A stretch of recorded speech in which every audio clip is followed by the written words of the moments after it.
Si certains s'interrogeaient sur l'intérêt des Angevins pour le projet de réaménagement des berges de la Maine, ils ont dû être rassurés hier soir. L'amphithéâtre de l'Ensam était en effet très copieusement garni, avec une partie du public qui a dû rester debout.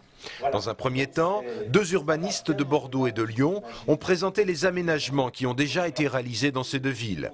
Ensuite, Jean-Claude Antonini a donné quelques éléments de réflexion sur le projet avant d'enchaîner avec les questions du public. Moi, je discute depuis des années avec beaucoup de gens, justement, d'habitants d'Angers. Et je trouve que depuis des années, on aimerait qu'il y ait une vie, justement, sur ces quais. Et nous, c'est ce qui nous manque. On a envie que cette ville, enfin, nous, en tant que jeunes, et moi, je suis ingénieur d'affaires et je suis en même temps artiste, j'ai les deux cordes à mon arc. Et on a envie que cette ville, elle bouge beaucoup plus, en fait. J'ai trouvé ça intéressant. Et puis, pour une première réunion, on a cerné beaucoup de choses. Au cours de cette soirée, Jean-Claude Antonini a par ailleurs confirmé que 40 Angevins, tirés au sort parmi des volontaires, seraient associés à la réflexion autour de ce projet.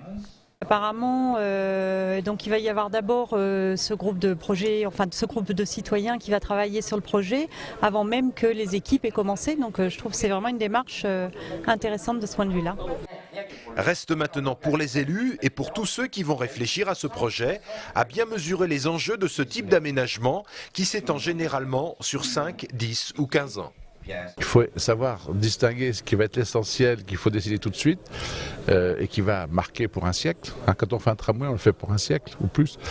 Une voirie, pareil. Bon.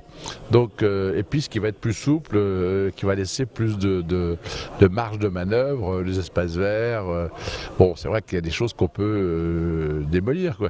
Donc, ce qu'on ne sait pas faire en général, c'est de gérer le transitoire, qui va durer 15-20 ans. Là, c'est un vrai enjeu partout. Ça, le maire, il le sait bien qu'il va avoir à gérer ça.